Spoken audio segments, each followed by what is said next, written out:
Boa tarde a todas e a todas que nos acompanham nessa transmissão no canal do YouTube da Biblioteca Virtual do Pensamento Social. É uma alegria estar neste quarto seminário do ciclo Back to the Sevens, Euforia e Sombras, e tenho o privilégio de receber aqui, nesse final de maio de 2026, a Ângela Leite Lopes, que é tradutora, especialista em dramaturgia e professora aposentada da Escola de Belas Artes da UFRJ, para uma conversa em torno do seu livro A Vida em Outro Lugar, Crônica do Exílio, publicado no final do ano passado pela editora UFRJ. Nós também temos o prazer de contar com a presença do Gilberto Rockman, pesquisador da Fundação Oswaldo Cruz, onde atua também como professor do programa de pós-graduação em História das Ciências e da Saúde. O Gilberto ele tem trabalhado recentemente com temas como ciência, política e exílio durante a ditadura, e ele vai fazer o debate do livro. Bem, esse ciclo de seminários, Back to the Sevens, ele está sendo promovido pelo NECS, que é o Núcleo de Estudos Comparados e Pensamento Social. E ele começou no segundo semestre do ano passado, contando com a organização dos professores André Botelho e Marúcio Reus, e com o apoio da Maria Fernanda Agileu. Desde o início desse ciclo, a gente vem propondo um espaço de reflexão sobre os anos 1970 no Brasil e no mundo, a partir de uma pergunta que me parece especialmente importante. Como revisitar criticamente essa década de 70, sem reduzir ela nem ao, digamos assim, entusiasmo libertário das invenções culturais do período, nem ao peso da violência política e da repressão. A gente tem procurado olhar para os anos 70 como um período particularmente intenso e marcado por muitas contradições, por experiências de autoritarismo e também por essa forte experimentação estética, política, cultural. No primeiro seminário do ciclo, a gente discutiu o livro Elô Teixeira, Crítica como Vida, escrito pelo professor André Botelho e por mim, sobre uma das protagonistas fundamentais desse período, que foi a Heloísa Buarque de Holanda. No segundo seminário, a gente debateu um artigo do Denilson Lopes e do Ribamar Oliveira sobre a estética disco no Brasil e a alegria como modo de vida. E no terceiro encontro, a gente recebeu o Eduardo Coelho para uma conversa sobre curtição e opressão na poesia brasileira dos anos 70.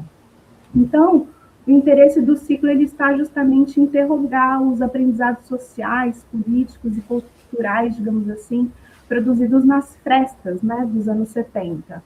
Ou seja, naquilo que foi capaz de se inventar, circular e permanecer nas zonas de tensão abertas pela experiência autoritária e também pelos processos de democratização da cultura. É um pouco nesse quadro que a gente se interessa para debater esse livro da Ângela, A Vida em Outro Lugar. É um livro que ele se soma a um conjunto de narrativas que nos últimos anos, nas últimas décadas, vem reelaborando a experiência histórica da ditadura militar brasileira. Nós acompanhamos nesse livro o ponto de vista de uma menina, depois de uma adolescente, em um percurso marcado por deslocamentos entre o Brasil, França, Estados Unidos, e sobre a sombra desse exílio. E a gente vai conversar, como a gente vai conversar daqui para frente, me parece que o livro ele mostra o exílio não apenas como um acontecimento político, ou como uma categoria histórica, digamos assim, mas como uma experiência vivida no cotidiano, na língua, na escola, nas viagens, nos vínculos familiares, nas memórias dos acontecimentos. Eu acho que foram anos para a Ângela de aprendizado sobre violência política, sim, mas também de muitas descobertas sobre cultura, contracultura, que ela vai poder falar um pouco mais para a gente. Mas antes da gente entrar propriamente na conversa em torno do livro, eu gostaria de fazer um registro que hoje nos atravessa de um modo muito especial, Esse quarto seminário ele acontece poucos dias depois da partida da professora Eurídice Figueiredo. Nós gostamos de dedicar esse encontro à sua memória. A Eurídice ela foi uma figura fundamental para os estudos literários no Brasil. Ela é uma figura fundamental, Uma ensaísta e crítica literária que, com enorme rigor e sensibilidade, ela foi construindo ao longo de décadas uma obra incontornável para reflexões sobre as múltiplas relações entre literatura e ditadura. Eu acho que a Eurídice nos ensinou que a memória ela não é apenas um arquivo do passado, mas também um campo de disputa do presente. E a escrita pode ser uma forma de resistência, nessa bonita, né, afirmação e potente, né, que aparece tanto no título do prefácio do livro da Ângela, né, escrita como forma de resistência, quanto num dos seus livros mais recentes, que a Euridice publicou em 2024, que é Mulheres contra a Ditadura. Escrever é também uma forma de resistência. Eu recomendo muito esse prefácio da Ângela, da Euridice, para o livro da Ângela, né, no qual ela vai dizer que esse livro ele não é apenas um exercício narcísico de voltar ao passado, mas antes de tudo e sobretudo, né, abre aspas, a reconstituição de muitas vidas que foram transformadas devido à repressão da ditadura, né, fecha aspas. Então, eu acho que a gente dedicar esse encontro à memória da Eurídice é também a gente reconhecer a força da leitura crítica e a permanência do legado dela entre nós. Feita essa pequena homenagem, a gente colocou uma foto que, inclusive, foi tirada no lançamento do livro da Ângela no passado, né, que teve presente a Eurídice na mesa, a Ângela e o Gilberto. E feita essa pequena homenagem, a gente dá início, então, à nossa conversa. Eu agradeço muito a presença da Ângela e do Gilberto, a generosidade de aceitarem o convite para estar aqui com a gente hoje. Também agradeço ao André, ao Maurício e à Maria Fernanda pela organização desse ciclo, e porque eu acho que mantém um espaço de reflexão que me parece muito necessário, né, nesse momento em que as disputas em torno da ditadura elas voltaram a ocupar um lugar muito destacado no debate público brasileiro, né? Sem falar das ameaças à democracia que elas seguem de diferentes formas nos interpelando. A gente combinou aqui que a Angela vai falar por cerca de 30 minutos, depois a gente passa a palavra para o Gilberto, que vai fazer os comentários. Ângela, a palavra é sua. Muito obrigada. Olá, boa tarde, Caroline, boa tarde, Gilberto. Antes de mais nada, eu gostaria de agradecer ao blog todo o trabalho que fez, que vem fazendo, de divulgação do livro, de discussão em torno do livro, e parabenizar também esse trabalho belíssimo que vocês fazem, com tantos textos, nem dá tempo de ler tudo, né? Tantos textos interessantes que vocês publicam. Queria agradecer a presença do Gilberto aqui, que está se tornando companheiro de debate desse livro, e me juntar a você, Caroline, para homenagear a Eurídice, que foi uma pessoa fundamental também na minha formação. Eu conheci a Eurídice nos anos 70, ela foi minha professora de literatura na Aliança Francesa, quando ela era ainda mestranda. Depois encontrei casualmente durante nossos percursos na universidade, mas nosso encontro se intensificou quando eu resolvi escrever esse livro. Ela foi fundamental, me acompanhou na escrita desse livro, me aconselhando.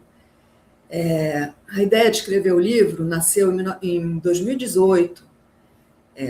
Eu recebi um convite da Lígia Rodrigues, que é pesquisadora do Centro Brasileiro de Pesquisas Físicas, onde meu pai trabalhou, fundou e trabalhou. E em 2018 ela promoveu um seminário sobre o que aconteceu com os físicos durante a ditadura. A gente vivia aquele momento tenso, né, de ameaça à nossa democracia, e ela achou importante não somente tratar do momento político, como mostrar como isso repercutiu na vida das pessoas, né? Então, eu e meu irmão Sérgio, a gente foi falar nesse seminário, e eu, como sou a filha mais nova, fui eu que acompanhei meus pais em todos os deslocamentos, inclusive no exílio propriamente dito, a partir de 1969. Então, eles consideraram que quem podia falar do que aconteceu com os físicos na ditadura e no exílio do meu pai era eu. Mas eu era uma garota. Em 69 eu tinha 11 anos. Mas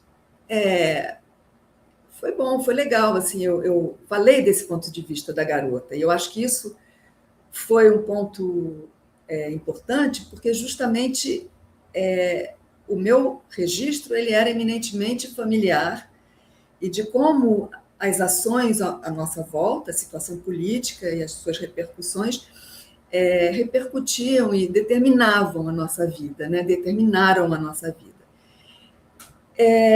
Nesse encontro, nesse seminário, eu vi que, de fato, havia uma pertinência em falar dessas memórias de garota. E aí comecei a rascunhar né? Mas uma coisa muito pessoal, um relato muito pessoal, lembranças. E aí mostrei para a Eurídice, justamente por todo o trabalho, toda a pesquisa que ela faz, que ela fazia sobre o período da ditadura, sobre a escrita, e principalmente das mulheres, eu mostrei para ela, e era ainda, como ela bem lembrou no lançamento, no dia do lançamento lá em dezembro, na Casa da Ciência, dezembro de 2025, quando eu mostrei para ela, tinha umas 20 páginas, e ela foi me estimulando a desenvolver mais. Foram Eurídice, Flora Susequinde, o André Gardel, foram os 3 leitores assim, que me acompanharam e me aconselharam. E como a família se deslocou, na verdade, desde os meus 6 anos de idade, em 1964, também por motivos políticos, mas não ainda sob o impacto de uma punição, né? O meu pai foi ser professor visitante em Paris. Primeiro quando ele foi. Aí eu vou relatando tudo. Na verdade, o meu relato começa aí, do meu livro começa aí nesse momento. Meu pai quando ele foi tirar o passaporte para ir para Paris, em 1964, ele foi preso, porque acharam que ele estava fugindo. E aí, enfim, foi solto, ele também não ficou muito tempo preso, ficou uma noite preso, foi solto, pôde ir para Paris no meio do ano, 64, em dezembro fomos minha mãe e eu, em fevereiro foi um dos meus irmãos, só em 66 foi o meu irmão mais velho com a nossa avó. Então, estou falando isso porque a troca de cartas passou a ser um modo de convivência nosso. Então, a gente tem muito registro desse período, muitas cartas, as cartas que eu, como criança, mandava para o meu pai quando ele sofreu um infarto em 1966 em Caracas, na Venezuela, as cartas que o Sérgio mandava para o meu irmão mais velho, mandava para mim. E aí eu fui entremeando o meu relato, as minhas lembranças, com esses registros de cartas e de documentos também, porque o Sérgio conseguiu, no arquivo estadual, as fichas de DOPS do meu pai, da minha mãe. Então, eu fui entremeando nesse livro, como eu falei, as minhas lembranças de garota e os documentos, as fichas do DOPS, as cartas também de apoio que o meu pai recebeu, um abaixo-assinado dos alunos da minha mãe, que era professora no Instituto de Matemática do UFRJ, quando ela e meu pai foram aposentados em 1969 pelo AI-5. Bom, eu estou falando assim de um jeito talvez um pouco rápido, né? Só contextualizando melhor. Esse é o abaixo-assinado, justamente. Então, meu pai saiu em 64, a gente foi para Paris. Em 1967, houve uma certa distensão. O presidente da época, que era o Costa e Silva, general Costa e Silva, enfim, quis, de novo, estimular a pesquisa no Brasil, e aí muitos dos cientistas e pesquisadores e professores que estavam fora voltaram para o Brasil. Então, meu pai foi um deles. Reassumiu o Instituto de Física da UFRJ, minha mãe o Instituto de Matemática, ela também dava aula no Estado, ela tinha dado aula no Brigadeiro Short, em Jacarepaguá, sob a direção da Henriette Amado, e quando a gente voltou, ela foi para o André Maurois também, sob a direção da Henriette Amado. Então, eles reassumiram, né, o trabalho deles em 67, mas em abril de 69, eles foram punidos, foram aposentados da UFRJ pelo AI-5. Então, isso implicou numa nova partida, né? A gente, dessa vez, foi o exílio de fato, né? A gente saiu do Brasil em agosto de 69 e fomos primeiro para os Estados Unidos, para Pittsburgh, e depois para Estrasburgo, onde meu pai assumiu uma cadeira lá na universidade e ficou até a aposentadoria dele. Então, os documentos são esses, assim, desde telegrama de físico prêmio Nobel, um telegrama para o Costa e Silva, pedindo para reverter a punição ao meu pai e ao Jaime Tiomin, outro físico que foi punido pelo AI-5, carta de apoio do Feynman, né, outro prêmio Nobel, Enfim, então, o livro são esses registros que eu achei que criariam uma dinâmica, né, entre o relato da garota e o que acontecia de fato na vida oficial, vamos dizer assim.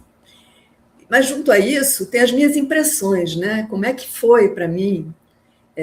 Como eu comento no meu texto, eu entro nos anos 70 em Pittsburgh, né? Num momento muito intenso da vida, sempre mas assim, num momento muito intenso da vida nos Estados Unidos, plena guerra do Vietnã.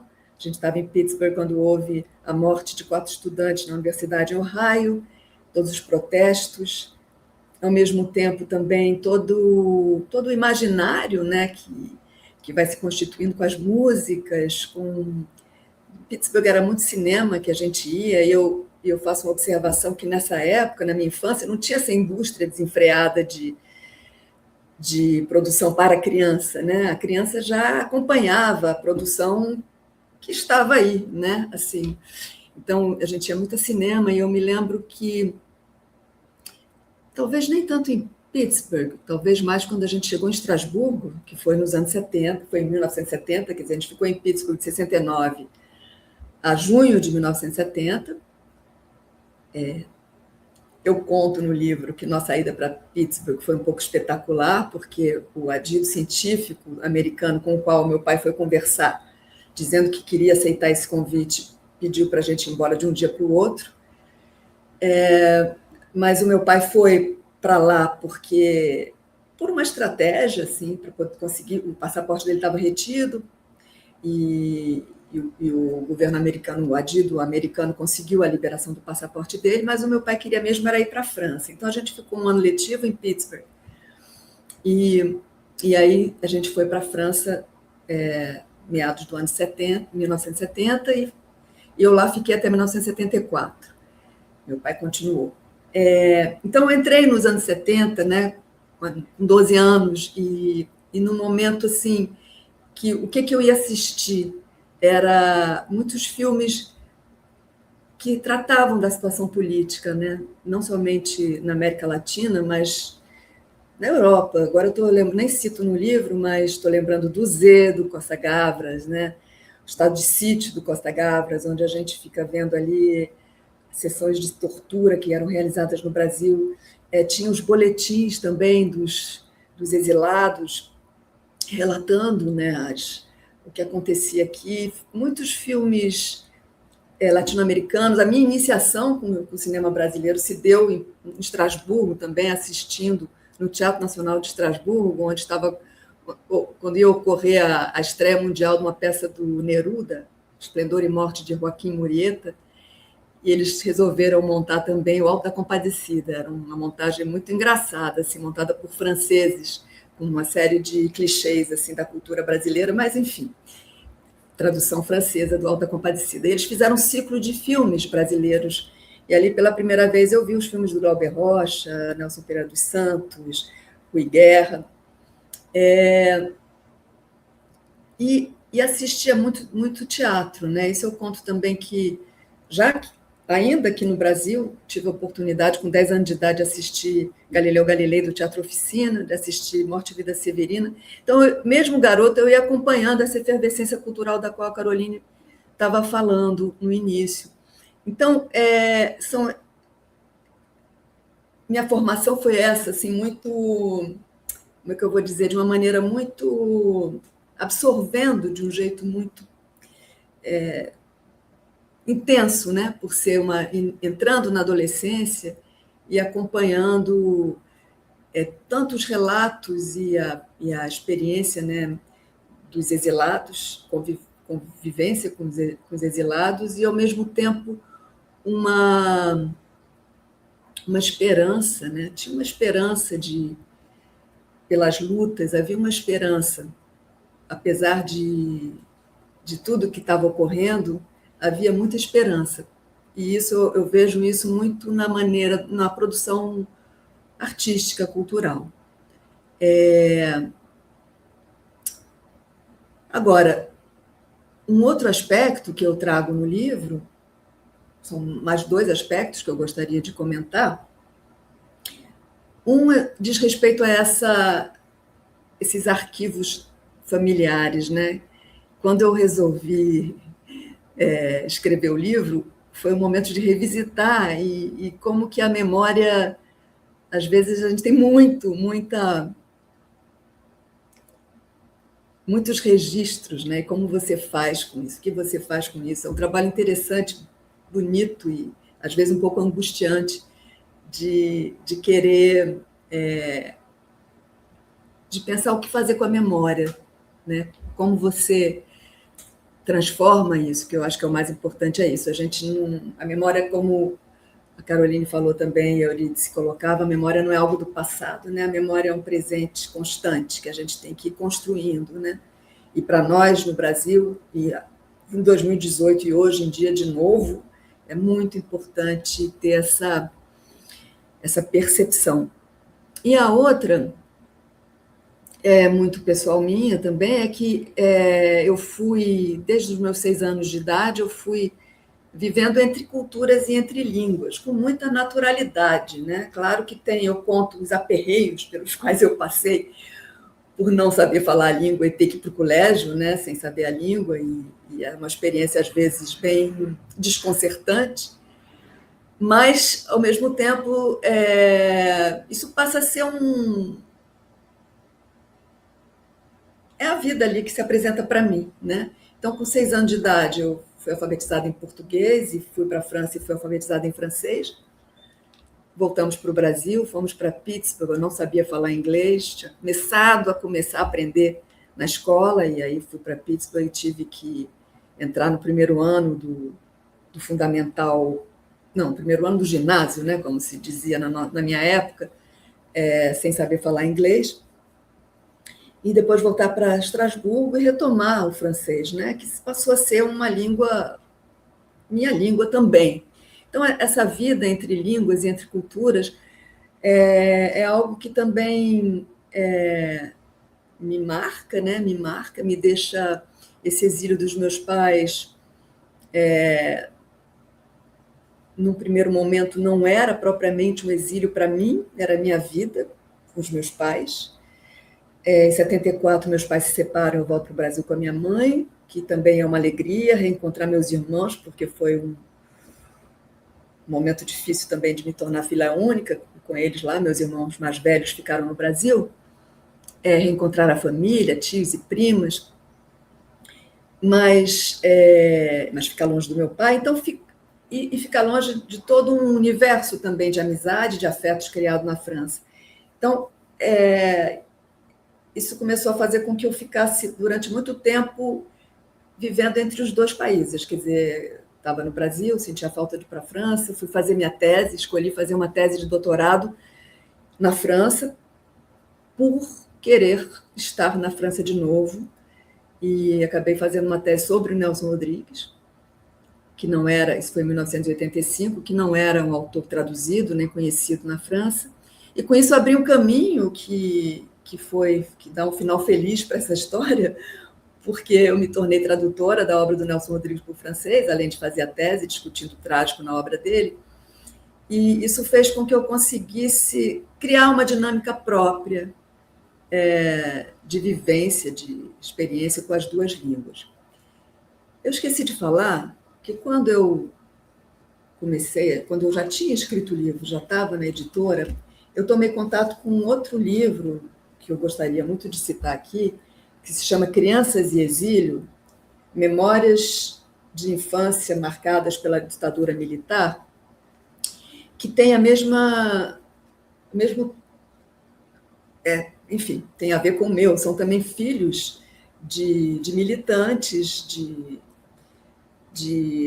os pais foram ou da luta armada, da clandestinidade, os pais de algumas dessas crianças foram trocados por embaixadores, e são mais de 40 relatos de como foi sair do Brasil, como foi a vida no exílio, e muitos relatam, eu me identifiquei, foi uma coisa reconfortante, de ver muitas vezes um tom parecido com o que eu assumi no meu livro, que é de contar como foi a relação com os pais, como foi a sensação de segurança ou de insegurança, como foi os livros que leram, os filmes que viram. Alguns também se tornaram tradutores, e muitos, a maioria, tem essa sensação de não pertencimento total, pleno, né? De estar sempre faltando o outro país, a outra língua, a outra cultura. Depois disso, eu ainda entrei em contato com meu amigo Miguel Velhinho, me deu esse livro, Memórias de Filhos de Exilados Políticos, que é anterior.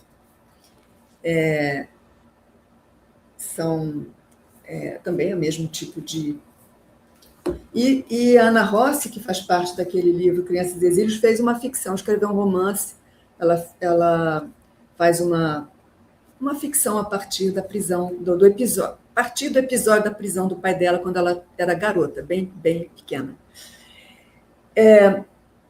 Então, assim, Ana Rossi também foi para a área, né, de literatura e de tradução, enfim. Então, essa relação com as línguas, né, e com as culturas, que é algo que se torna muito presente na vida de quem viveu essa experiência. E também um olhar muito, no meu caso, né, assim, do como é que a cultura brasileira é percebida na França e como é que se dá ao contrário, né? Como a gente absorveu, a nossa cultura é formada em grande parte por autores franceses, pelo ensino da língua francesa, por um imaginário construído a partir de obras francesas, e como isso não se dá no outro sentido. Não há um imaginário, agora que começa, eu acho, não há um imaginário do que seja o Brasil a partir da sua cultura. Há um imaginário do Brasil a partir de certos fenômenos, né? O futebol, o carnaval, a violência, mas de uma literatura, e da música, da canção, mas agora cada vez mais. Mas a literatura, o teatro, eu acho que se ressentia disso, assim, não é a mesma maneira de você... Eu traduzo nos dois sentidos, né? Para o francês e do francês, não é a mesma maneira como uma obra que você traduz para o francês, uma obra brasileira é percebida, há uma tendência a achar que é uma coisa localizada, regional, e não há o foco dado para o que aquilo está trazendo para a linguagem teatral, artística, de uma maneira geral, né? Enquanto que a gente assume que os modelos, os cânones vieram.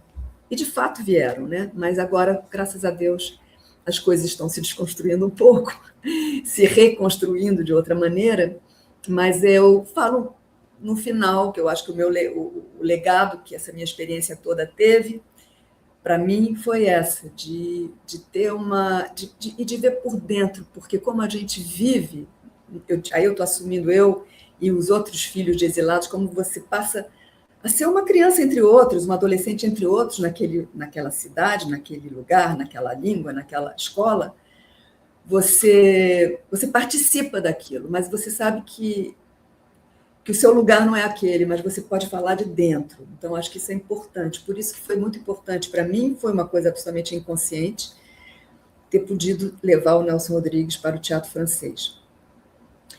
Para terminar, eu não sei como é que está meu tempo aqui de fala, de monólogo. Até me fugiu que eu ia fazer um fecho aqui sobre essa perspectiva aí da tradução. Depois, se eu lembrar, eu falo. Enfim, eu acho que como apresentação inicial do meu livro, é isso que eu teria a dizer.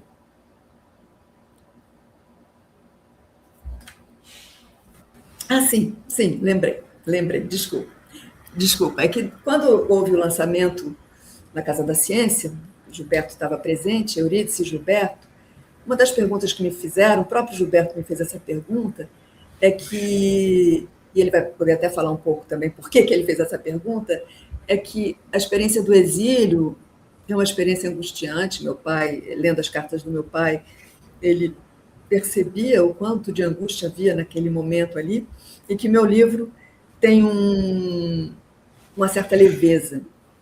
E aí um pouco, acho que eu falei um pouco disso, né? Porque o exílio, o que aconteceu comigo, era a minha vida. Não era assim, como é que eu vou dizer? Não sei se eu estou me expressando como eu gostaria.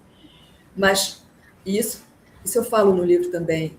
O fato de estar com meu pai e minha mãe me dava uma segurança. Então eu senti uma aventura, que a gente estava vivendo aventuras, mas eu nunca me senti ameaçada. Claro que eu percebi, eu conto o relato de uma exilada que estava refugiada, que fui com ela para ela tirar o passaporte, porque ela não sabia falar francês, e ela tirou um passaporte de refugiada, onde dizia que o passaporte não era válido para o país dela. Isso foi algo que me marcou muito. Mas não era uma... Fora as minhas angústias, que eu era uma adolescente, fora uma angústia de uma adolescente, eu não tinha uma angústia pelo fato...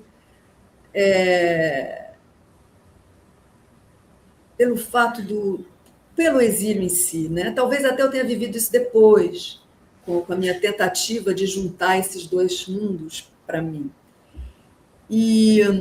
Mas agora, a posteriori, depois que me fizeram essa pergunta, e eu falei que não tinha uma... Eu percebo que eu vou reconfigurando um pouco isso também, né? Tentando relembrar, talvez, porque como falam tanto que meu pai estava muito angustiado, eu fico tentando relembrar. Enfim, era um pouco isso que eu queria falar para fechar. E quem sabe a gente volta a falar sobre isso ou outros aspectos. Maravilha, Ângela. Muito obrigada pela ótima exposição. Gilberto, então, eu passo a palavra agora para você fazer suas considerações. Bom dia, boa tarde, boa noite, dependendo de quem for ver e que horário. Poxa, super prazer, obrigado, Carol, pelo convite do André e da Biblioteca Virtual Pensamento Social, da qual eu acompanho e participo também, né? E um prazer estar de novo com a Ângela, né, para conversar sobre o livro dela, e que também tem mudado, quer dizer, a experiência de contato com a Ângela tem mudado também a forma como eu estou vendo os meus objetos. Eu acho que eu não vou falar exatamente sobre os meus objetos, porque o objeto é o livro da Ângela, mas eu queria também dizer isso, que eu tenho talvez uns 8 anos, querendo mudar um pouco de perspectiva de trabalho no campo das ciências sociais que eu estava fazendo, mas ligado ao tema da ciência, da saúde, eu comecei a vasculhar arquivos enfim, de cientistas que tinham sido doados, seja à Casa de Oswaldo Cruz, onde eu trabalho, ao Museu de Astronomia, onde tem, né, arquivos importantes, inclusive de físicos amigos da família Leite Lopes, né, a Elisa Frota Pessoa e Janete Omno, assim como a notícia do arquivo de Leite Lopes, José Leite Lopes, doado ao CPDOC, né? Ainda não estava organizado. E eu comecei a vasculhar, né? E não sei muito porquê, né? Eu tenho uma coisa muito marcante, já que a gente está falando dos anos 70, eu era jovem e adolescente dos anos 70, entrei na faculdade em 79, mas eu me lembro, enfim, de várias questões estão falando, que, enfim, a tomada de consciência em relação ao que estava acontecendo no Brasil. Até 74, 75, tirando os eventuais desaparecimentos do meu tio, um velho comunista polonês, né? Enfim, que era preso, meu pai saía correndo para ver onde é que ele estava, enfim, ele sobreviveu umas 2, 3 prisões no DEOPS nos anos 70, mas isso era até um horror, tá vendo? Meu tio tá dando trabalho para a família, meu pai tem que ir para delegacias, IML, para ver se tinha o corpo. Quer dizer, hoje eu tenho consciência disso. Naquele momento ele era um estorvo para... Né, ele vivia com a minha avó, ameaçava, vamos dizer, a vida da minha avó, sendo que os irmãos dele, meus tios, iam lá com meu pai. Toda vez que ele era preso, jogavam todos os livros dele fora, o que, né? Enfim, o que deixava ele muito irritado na volta. Enfim, mas isso é só um detalhe sobre a minha tomada de consciência em relação ao país que a gente estava vivendo. Mas eu vi e falando em música, e Ângela, talvez Carol conheça, aquela série do excelente repórter que faleceu já muito cedo, do Gedenton Moraes Neto, né? Acho que Canções do Exílio, né? Que ele faz entrevistas, enfim, com Macalé, com, enfim, Gilberto Gil e Caetano, e agora não me lembro do quarto, eu sei a figura, mas não lembrei do nome, e que era interessante, principalmente na coisa do Caetano, e aí para fazer um gancho com o final da Ângela, o Caetano super angustiado, né? Queria voltar para a Bahia, para o Brasil. Ele recentemente no livro dele também, né? Coisa também das entrevistas dele sobre a prisão, o exílio, são muito angustiantes, né? O impacto disso. Enfim, estava em Londres num momento, enfim, swing em London, quer dizer, dando um momento extraordinário de rock and roll, contracultura, mas ele não estava ali, né? O disco Transa, né? Que acho que é 72, que é o último que ele faz lá, que é genial, mas é um disco que você vê esses sinais. Enquanto isso, ele fala que o Gilberto Gil estava adorando, né? Já estava completamente integrado, enfim, vivia tocando nos lugares, enfim, quando Camden era Camden e tal, e outros, Ronnie Scott, aqueles lugares, enfim, icônicos, né, da coisa, não estava nem aí, enfim, experimentando, né, enfim, experiências alucinógenas, etc. Então, quer dizer, esse contraste, né, entre um Caetano angustiado e um Gilberto Gil meio que se libertando, né? Tá lá. Eu estou trazendo para cá porque quer dizer, os meus bolsistas têm que ver todos essa série para a gente começar a conversar sobre outros exílios, mas essa é muito interessante, né? O outro é Maltner, né? É o Maltner, é o quarto, né? Enfim, mas aí eu começo a falar do livro e comentar que eu acho que, quer dizer, tendo, enfim, para os que não conhecem, né, o meu trabalho, saiu alguma coisa na Ciência Hoje, vai sair em breve, né, está pronto, indo para a gráfica, que eu trabalhei com cartas de exilado e as cartas de José Leite Lopes, trocando com um fisiologista da Fundação Oswaldo Cruz, exilado na Venezuela, e Leite Lopes em Pittsburgh, mas fundamentalmente Estrasburgo. São cartas que acompanham o exílio, né, deles, e que são, enfim, cartas entre amigos, né? Quer dizer, falam do Brasil, falam do que está acontecendo, e como eu disse, quer dizer, a lá Caetano muito angustiadas, principalmente o pai de Ângela, Leite Lopes, né? Então, ter lido o livro da Ângela coloca outras perspectivas, né, sobre as experiências de exílio, e que geralmente aparecem, né, numa chave muito dura, né, muito. E eu acho que essa geração aí, Eurídice é melhor que eu, em homenagem a ela, o que ela falou, né? Só agora, quer dizer, não só as mulheres que tiveram a experiência do exílio estão escrevendo, mas os filhos também, né? E netos, se for o caso, né? Então, você vê que tem uma produção recente sobre isso. Então, o livro da Ângela se encaixa, vamos dizer, nessa onda, enfim, de retomada, de memória, mas, né, de atualização dessa discussão. Eu acho que a gente esteve em 18, esteve em 22, e estamos agora diante dos mesmos desafios, né? E eu acho que quanto mais a gente falar sobre, é importante. Então, o livro de Ângela me trouxe e me impactou exatamente isso, né? Ao mesmo tempo, cartas muito angustiadas, escritas na casa onde ela estava, né? Enfim, um certo, enfim, a vida em outro lugar, mas talvez mais um inconformismo, né? Principalmente do seu pai, né?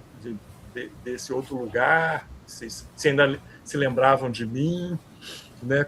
Questões que a Ângela, para ela, não estavam colocadas ali como já estava lá, né? Vivendo. Então, eu acho que essa perspectiva, e eu acho que a gente ainda tem muito a fazer, né? Não eu, mas nessa agenda, sobre experiência não só das mulheres que acompanharam os seus maridos no exílio, ainda que fossem como sua mãe acadêmica, né, professora da UFRJ, né, enfim.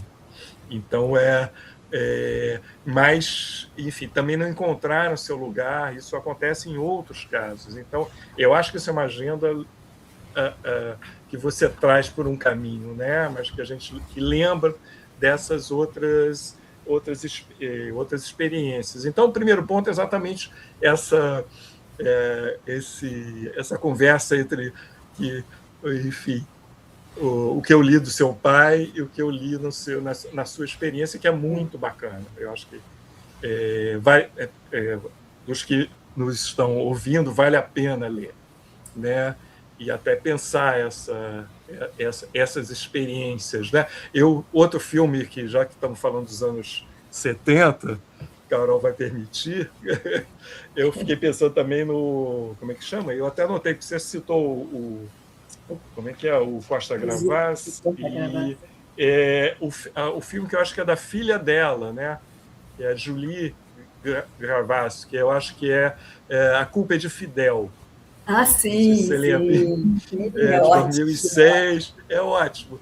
Que é exatamente aquela criança que os pais são retirados, quer dizer, que não consegue conviver com os pais, etc., porque eles, enfim, estão querendo fazer a revolução e ela está ali vivendo os seus problemas. Eu acho que é outra coisa que me vem, né? Quer dizer, ainda que, obviamente, quer dizer, você está tomando consciência nesse processo, mas é um outro processo. E, obviamente, são situações diferentes que eu acho que são, enfim, importantes, né? E essas memórias recentes, né? Que estão aparecendo, né? Como eu sou muito cinéfilo, né? Ainda que eu não tenha conseguido, e somos todos, né? Por exemplo, o documentário da filha do César Benjamin, né?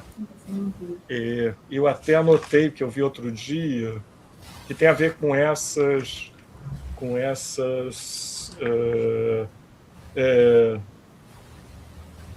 fico devendo uma carta sobre o Brasil, que vale a pena também ver.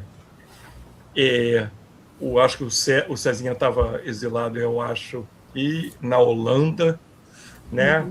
Obviamente, a filha ficou no Brasil, né? Visivelmente, não foi uma história de relação de pais e filha, não foi tranquila, né? Foi de distância, isso tem a ver com trajetórias, etc. Ao mesmo tempo, é muito poético que ela volta, né? Eu acho que é Amsterdã, para grava com ele, a coisa das cartas. Então, a coisa das notícias. Então, é outro... Foi bom você ter falado, Ângela, porque eu acho que, quer dizer, colocar, quer dizer, o teu movimento de escrita como um movimento mais geral político, né?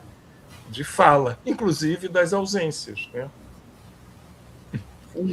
Ausências que, por vezes, né, no caso de quem foi para a luta armada, realmente não tinha como voltar, a não ser depois de agosto de 79, com a anistia. Outros, né, eu acho que seu pai ainda já volta um pouco antes para o Brasil. Ele volta só depois da anistia. Também, em 79.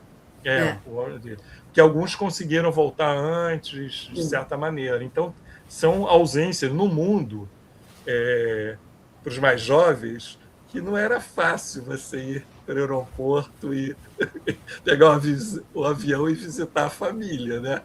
Da Europa. Então, a ideia da distância, a dificuldade do telefone, que eu acho que é outra, que torna as cartas muito importantes, né? né? Eu acho que você usou bem, as cartas são legais também, que são a memória, quer dizer, é o mundo acontecendo naquele momento. Quem está escrevendo a carta, enfim, é uma foto daquele momento congelada que chega num outro tempo ao outro, né?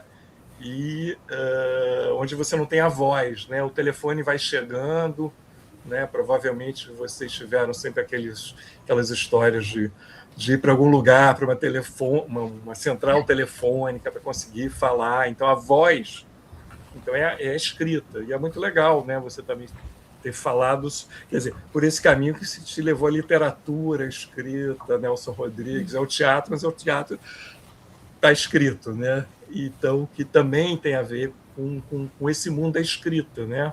E que a gente está perdido nas formas de comunicação e não perdido. Então, eu acho que você traz, quer dizer, esse movimento mais geral, né? E a possibilidade de você pensar também, quer dizer, no caso das cartas que eu tenho trabalhado, que é isso, no caso das cartas que eu tenho visto, lido, quer dizer, a esperança é muito pouca, né, em relação ao... Quer dizer, tem uma esperança, né? Sei lá, se a gente pensar equilibrista, né?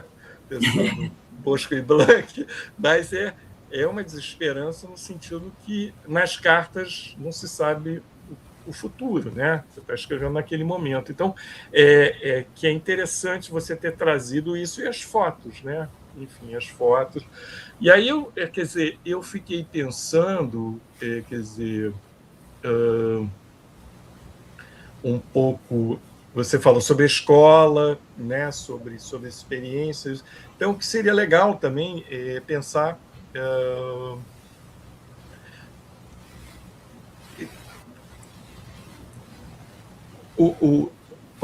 enfim, como eu sou monoglota e tento falar alguma outra língua que é o inglês, né? Mas sei o quê, essa experiência bilíngue, né? Como quer dizer, quer dizer, emocionalmente em casa, das relações, na escola, enfim, com os amigos, quer dizer, como essa experiência da língua, né, é vivida, né? É claro que como a gente eu sempre penso na chave da angústia, porque para mim sempre é angustiante ficar mudando de...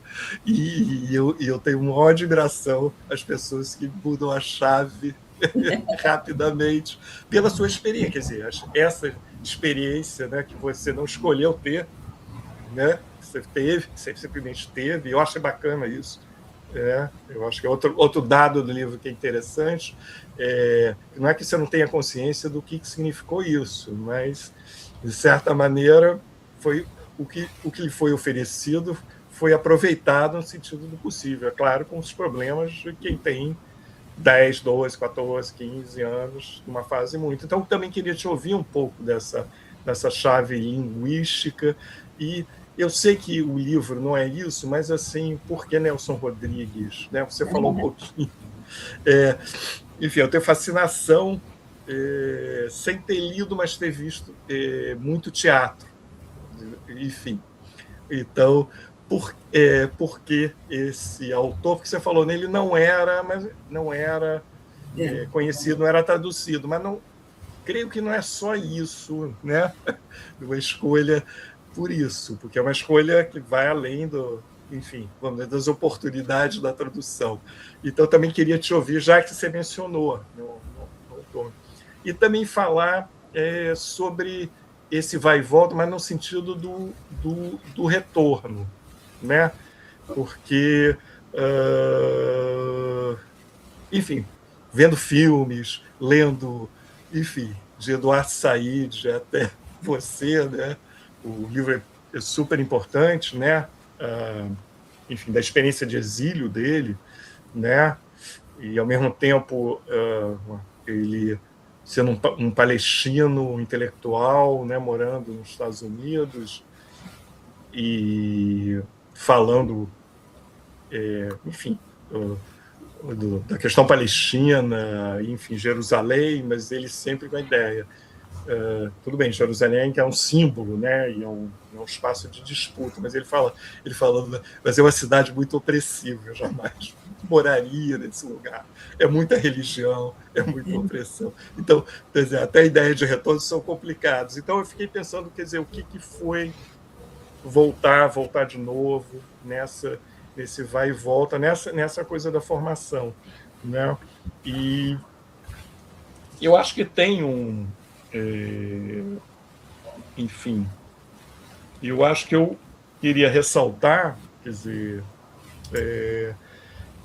é isso, né? Eu acho que eu estou vendo aqui o meu tempo, mas quer dizer, entender isso como parte de um processo político também desse conjunto de trabalhos, não é à toa, documentários, né, de falas de uma outra geração, né, falando de si e dos seus pais, né?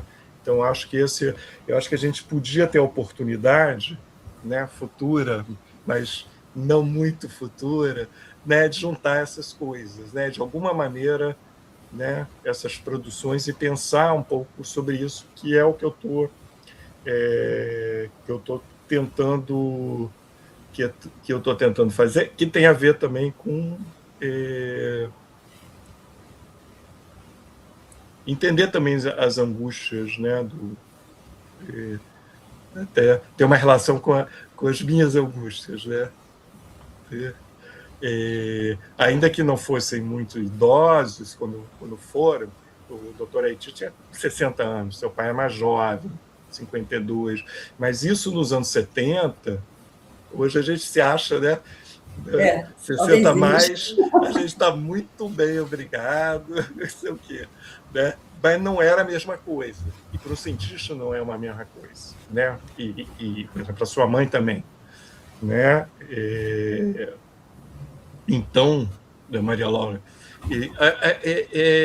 então acho que isso também é um dado interessante, né?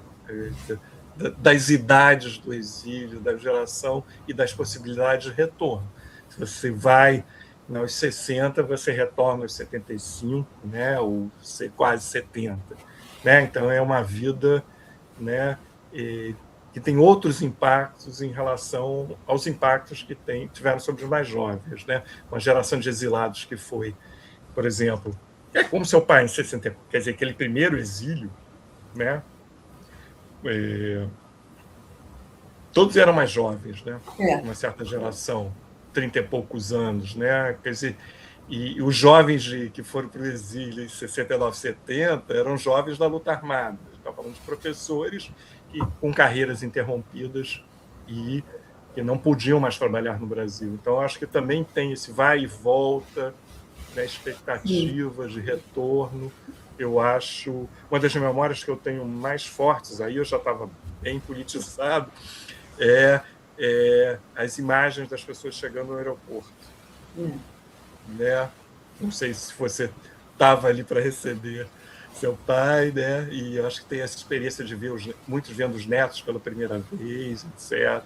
Então, são imagens bonitas, né? Do retorno, e é muito interessante, né?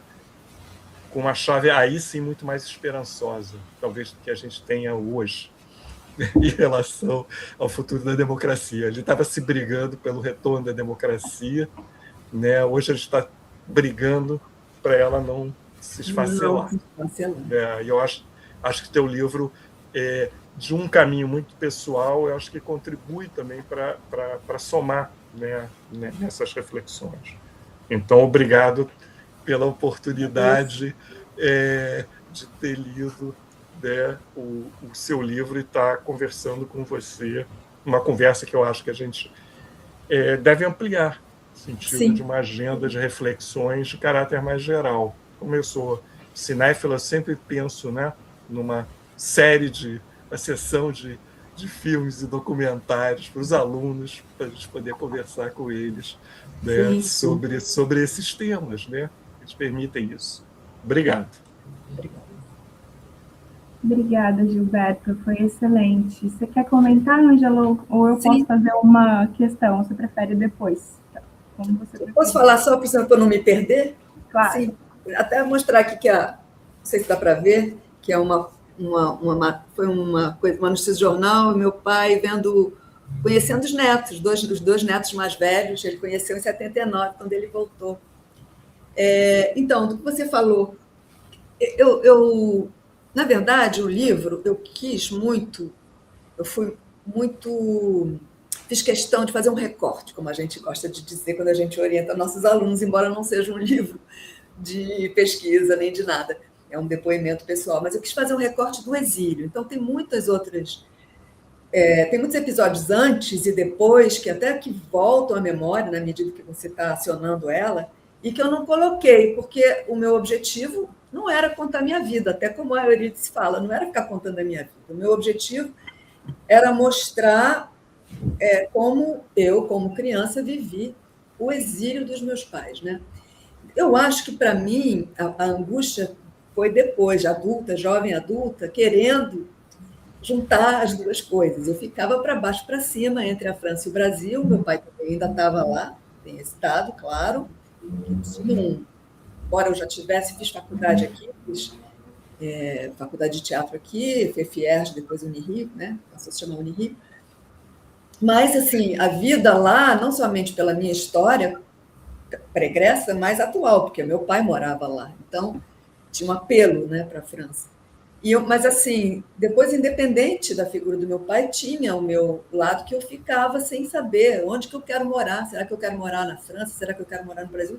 Isso gerou bastante angústia em mim. Eu não vou dizer que não, mas isso é um outro capítulo, um outro livro, né?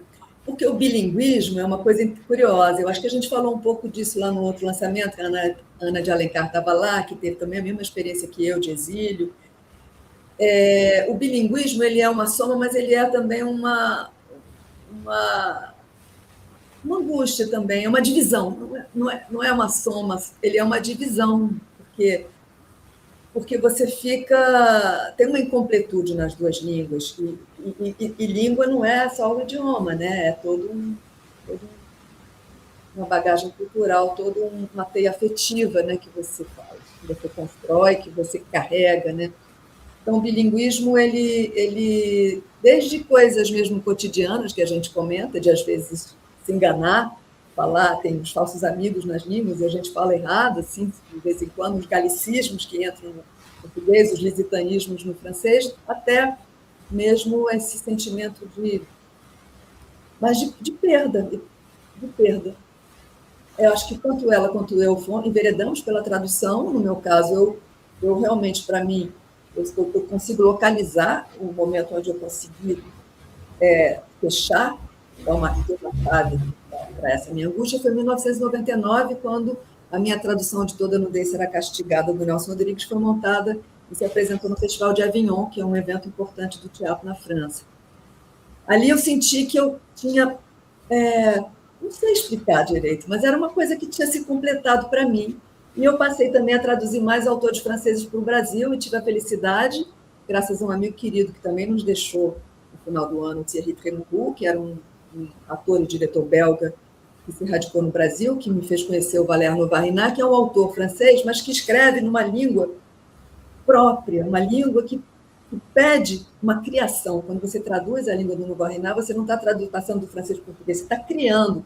A partir da criação dele, você está criando a sua língua. Então, isso para mim foi um momento que eu consegui, em 1999, eu consegui dar um fecho na minha história e me sentir bem onde eu estou, no meu lugar. Por que Nelson Rodrigues? Aí, por uma questão do teatro, porque no final da minha faculdade, em 1980, eu estava concluindo o meu curso, uma questão teórica que voltava muito era a questão da modernidade, que era a modernidade no teatro. É uma questão muito específica, que não vale a pena entrar em muitos detalhes aqui. Nelson Rodrigues seria o autor que teria trazido a modernidade para o teatro brasileiro, e eu resolvi estudar o Nelson. E foi em vários momentos. No final da graduação, eu fiz uma monografia sobre ele, para entender o que era a modernidade. E aí descobri que ele era um autor que trazia modernidade para o teatro brasileiro, mas ele escrevia tragédias. Então, como é que era isso? Um autor que escreve tragédias, mas é o moderno, isso tinha uma questão filosófica. E aqui no Brasil eu não encontrei muito eco assim, dos meus professores orientadores quanto a isso. Como eu queria fazer o doutorado na França, eu fui para a França, até para fazer um outro projeto, que era mais com teatro europeu. Mas aí cheguei lá e comecei a ler textos de filósofos e artistas franceses discutindo, trazendo a questão do trágico para a modernidade, mostrando como havia um diálogo produtivo, artístico, trágico, modernidade. Aí eu resolvi fazer minha tese sobre o Nelson, e eu acho que inconscientemente não era uma resposta, mas é assim, é algo que eu posso falar de hoje, não é uma coisa que eu sentia naquele momento, mas é o seguinte, a Europa, a França especialmente, foi um país que acolheu os exilados, muitos exilados. Porém, acolheu também porque precisava também deles. Então, assim, isso é ótimo, não tem desmérito nenhum nisso. Precisava deles. Agora, a cultura europeia, a gente sabe que a característica dela, ela tem uma coisa de ser hegemônico. Então, você acaba... Muitos estrangeiros que ficam na França acabam... Estou generalizando, vou ser injusta com números, mas acabam endossando uma identidade europeia, francesa. E eu acho que é algo que era muito característica da minha família, do meu pai e da minha mãe, que meu pai, apesar de ter ficado até concluir a vida acadêmica dele na França, ele era um nordestino arretado. E eu acho que ele tinha como horizonte sempre o Brasil, por uma questão ideológica, política, afetiva. Então, isso sempre ficou muito arraigado em mim. Embora eu me sentisse muito entrosada em Estrasburgo, ninguém diria que eu era uma brasileira, muito pelo contrário, até uma alsaciana, mas eu precisava, e eu acho que levar o Nelson Rodrigues para o meu doutorado não foi uma coisa pensada, foi inconsciente, mas eu precisava... não estou vindo aqui para poder aprender com vocês, eu estou vindo aqui para trazer uma contribuição, para abrir um diálogo que eu sentia que nem sempre ocorria. Não ocorria o diálogo, e isso eu fui percebendo de uma maneira geral no meu trabalho de tradução. E por que Nelson Rodrigues? Por causa disso, né? Mas calhou que o Nelson, ao mesmo tempo que ele era um reacionário, que ele era um conservador, ele era um anticomunista, ao mesmo tempo ele era um transgressor. Ele tem uma obra transgressora e ele era um provocador também. Então, você não pode fechar o Nelson Rodrigues apenas numa... Né? Então, eu acho que eu abri caminho, fui das primeiras a traduzir o Nelson Rodrigues na França. Eu traduzi 8 peças dele, que estão publicadas, várias foram montadas. Então, isso foi muito importante para mim. Então, acho que eu respondi também aos retornos, né? Ficou uma coisa assim, durante um tempo da minha vida, realmente tinha esse movimento constante. Ângela, eu queria, na verdade, te perguntar algo que eu fiquei pensando desde a primeira vez que eu li o livro, que foi até antes mesmo, né, de ser publicado, quando a gente publicou um trecho do livro lá na Ocupação Mulheres, do blog da UVPS, né, e também pegando um pouco de carona no debate que o Gilberto levantou sobre exílio e ciência, né, eu achei que o seu livro, assim, além, enfim, de mostrar essa experiência da criança no exílio, ele também me trouxe com muita força o como a ditadura ela impactou não só militantes políticos, né, mas também professores e cientistas, né, e assim, interferindo nos rumos da universidade, da ciência no Brasil, né. E no caso da sua família, a aposentadoria dos seus pais da UFRJ mudou muito as trajetórias deles, né. E eu acho que teve diferentes constrangimentos para a carreira de cada um deles, né? Seu pai, ele conseguiu, apesar de tudo, manter a produção intelectual dele, dar continuidade à carreira, e a sua mãe, por outro lado, que também era professora universitária da UFRJ, também foi aposentada compulsoriamente, assumiu mais diretamente o trabalho invisível do cuidado da casa, né? E voltou para a universidade muito tempo depois. Eu queria te ouvir um pouco sobre como que você lê as diferentes experiências do exílio, né, dos dois dentro da sua família. E se não for abusar muito, também pedir para você falar um pouco sobre como essas, enfim, perseguições políticas, né, de pessoas. A figura do seu pai era alguém que escrevia sobre democracia, nunca foi exatamente um comunista, né? Enfim, como as perseguições políticas, elas impactaram muito mesmo os rumos da universidade, da ciência no Brasil, né?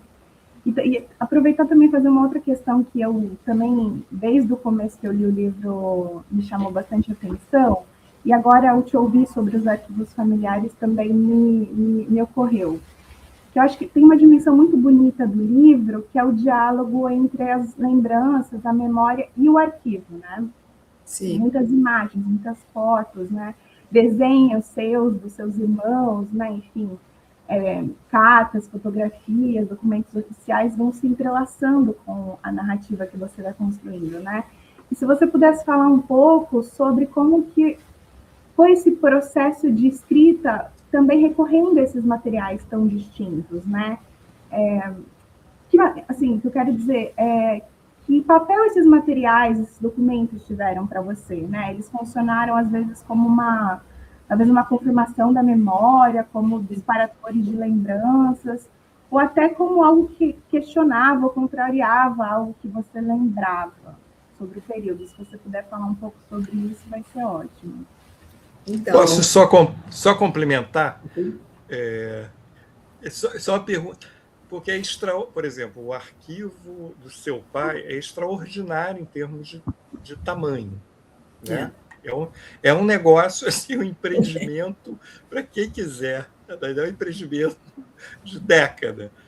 E aí, aproveitando, né, o que a Carol falou enfim, desses usos, como é que foi, quer dizer, história de guardar tudo, quer dizer, tudo que foi possível, inclusive, eu estou para fazer essa pergunta desde do primeiro lançamento, o que foi guardar tantas coisas, inclusive considerando o exílio, né? Sim. Sair para os Estados Unidos, depois carregar as coisas, guardar todas as cartas recebidas, todas, mas, enfim, ir para a França, depois voltar para o Brasil e carregando, quer dizer, estou imaginando as malas, as caixas, porque mesmo que tenha dispensado, se perdido coisas, é muito. É muita coisa. Coisa. Você vai no CPDBOK, o negócio você não sabe por onde começar. Como eu tinha um interlocutor dele, era mais fácil e eu tinha o outro lado, eu tinha as cartas recebidas e enviadas. Mas então, completando aqui o que a Carolina perguntou sobre o uso, o guardar, né? Porque a gente está falando de memória, quer dizer, tinha algum sentido na família, né? Porque algumas coisas ficaram no Rio de Janeiro, certamente vocês guardaram. Quer dizer, tinha algum sentido isso ou era um guardar de coisas? Ou é uma construção de memória nesse sentido, né? Tem gente que é quinquilheira, guarda tudo. Tem gente que se livra de tudo. No caso aqui, se guardou tudo. Então, acho que é um pouco. Vou voltar aqui para as perguntas pela ordem aqui da Caroline e sua. Tá sobre a minha mãe, né? Sim, uma coisa que chama atenção, na época eu também não acompanhava isso, obviamente, a posteriori. Meu pai recebeu vários convites quando ele foi aposentado, em 1969. Um dos convites era para a Cidade do México, da Universidade da Cidade do México, e era para os dois, para o meu pai e para a minha mãe. Mas esse convite, pelo que eu sei, nem foi levado em consideração. A dúvida era França ou Estados Unidos. Eu, a posteriori, conjecturo que, e vejo também a história dos meus companheiros de exílio, do Crianças de Exílio, que quem foi para a América Latina continuou na instabilidade e sofreu com isso, né? Talvez o México não fosse tão, não sei também, não tenho essa memória histórica tão afiada, o México talvez não fosse como o Chile e a Argentina, mas acho que havia uma certa instabilidade, talvez tenha sido uma aposta para uma estabilidade. Por outro lado, meu pai fez doutorado em Princeton, eu fui concebida na Califórnia, meu pai ficou, acho que 1 ano e meio, a família ficou lá em Caltech, na Califórnia. Ele tinha uma troca, né, com físicos americanos. Richard Feynman veio várias vezes ao Brasil, ficou no CBPF, e também com a França. Ele foi para Paris em 74, né? Então acho que priorizaram esses convites. Por outro lado, sem dúvida nenhuma, dentro de uma estrutura, por mais que minha mãe fosse uma mulher muito independente, muito autônoma, mas a figura do meu pai tinha uma proeminência e foi que se privilegiou, né? E a minha mãe ficou dona de casa. Algo que para ela era muito duro, mas para mim, eu juro, eu sabia, mas eu não sentia isso, não era algo que me abatia, entendeu? Eu senti ela forte sempre, assim. Claro que no momento, no final, quando houve a separação, claro que houve dor, houve angústia, né? Óbvio, mas assim, não, ela era uma pessoa que não me passava uma derrota, um fracasso, um entregar né? Entregar as armas, E ela acabou, no final do exílio dela, ela acabou se entrosando com o pessoal da educação matemática, que, na verdade, foi algo que abriu um campo novo para ela, com o qual ela ficou até morrer aqui. Então, ela soube aproveitar. Então, ela teve uma coisa de dar a volta por cima, de saber aproveitar. E a gente tinha também uma vida social, porém, em Estrasburgo não fosse como Paris, né? Mas as pessoas iam a Estrasburgo, quer dizer, físicos, enfim, brasileiros, enfim. E não somente brasileiros, mas havia uma vida social também, da qual ela participava, né? Então, isso em relação à minha mãe. E quando ela voltou, agora, ela voltou antes da anistia, porque ela preferiu voltar para o Brasil.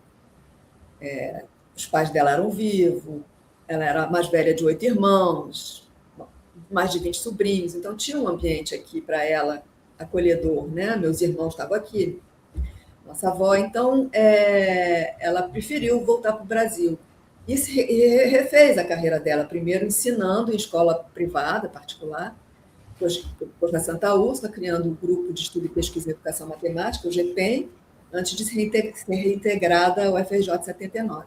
Já meu pai, era questão de honra para ele só ia voltar quando tivesse for da anistia, e ele fala, tem um artigo, acho que está no livro também, eu não pedirei para voltar.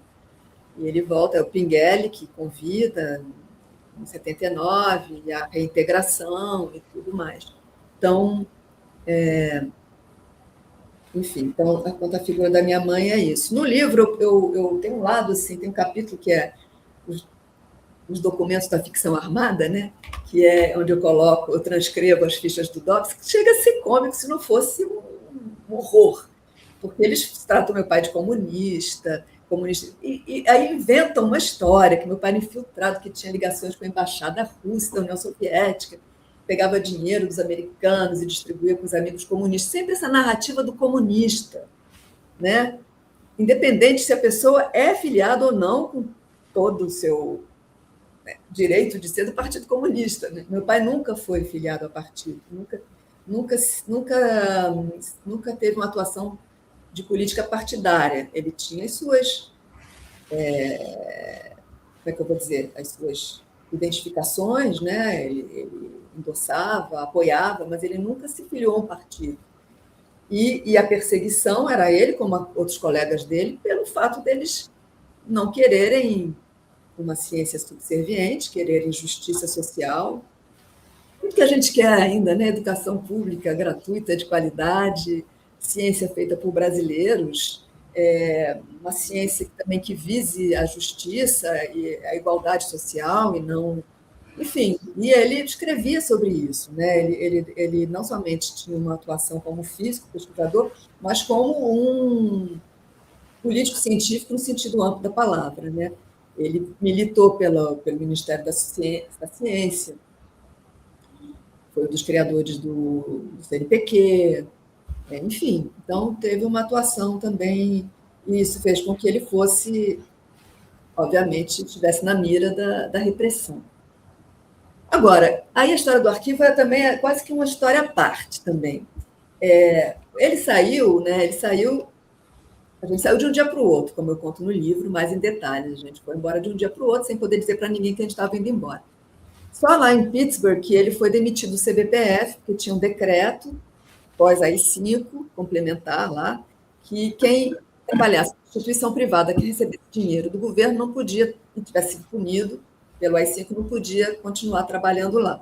A PUC não fez isso, mas o CBPF demitiu sumariamente meu pai. Ele demitiu, porque na UFRJ ele e minha mãe recebiam uma aposentadoria, ela proporcional ao tempo de serviço, mas recebiam.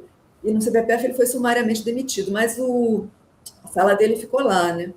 Mas aí quiseram despejar a sala dele, o Sérgio Joffre, um físico mais novo, que também falo dele no livro, que tinha sido aluno do meu pai, colaborador, ligou para minha avó, meus irmãos e minha avó moravam no apartamento que era da família, e avisou, e aí ele conseguiu tirar os arquivos do meu pai, do CBPF, os livros e os arquivos, e levar lá para o nosso prédio, lá que tinha um porão também, eu acho que ficou lá no porão, não sei exatamente. Lá também a nossa casa ficou tal qual, né? Também conto o episódio anterior à nossa partida da batida policial que teve, que os caras eram baixinhos, ficavam olhando a estante só até onde dava a altura deles, não olhavam lá até lá em cima, que era a estante da parede toda, assim. Tudo isso ficou.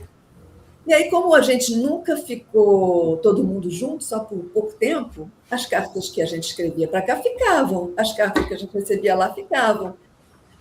Eu não acompanho direito, porque eu e minha mãe viemos passar as férias no Brasil e a minha mãe resolveu ficar. Então, ela voltou e fez a mudança. Depois eu fui ficar ainda com meu pai, depois voltei. Então, assim, ela trouxe muita coisa da gente lá, porque quando a gente se exila, a gente estabelece uma vida, né? A gente não está ali passando uma temporada. Minha mãe montou casa, comprou móvel. Quando ele morou em Paris, a gente alugava apartamento mobiliado. Para Estrasburgo, ela criou uma casa com a nossa cara. E ela trouxe muita coisa de lá. Depois, meu pai, quando voltou, trouxe muita coisa também. Eu acredito que as cartas vieram juntas. Aí eu não sei te dizer, porque eu tenho carta, desenho meu da minha infância. E como eu conto aqui no texto que eu fiz para o blog, para o Back to the 70s, quando a minha mãe morreu e o pessoal do MAST veio pegar, ela já tinha doado em vida, mas eles pegaram ainda o que tinha aqui e que esvaziou tudo, eu abri um armário dela e me deparei com as caixas que eram da minha avó, com cartas maravilhosas. Cartas do meu avô para minha mãe, quando ela morava em Chicago, comentando o namoro dela, alto lá, vamos com calma. Sabe, umas coisas assim muito interessantes para a história familiar. Cartas da avó dela, do início do século. E a minha avó guardava e comentava. Ela comentava as cartas que ela guardava. Então, tem não sei, isso é minha avó materna. A minha avó, nossa avó Marieta, ela também guardava o material. Então, acho que foi não sei, uma coisa familiar de ter esse apego, esse apreço, né, melhor dizendo, pela memória.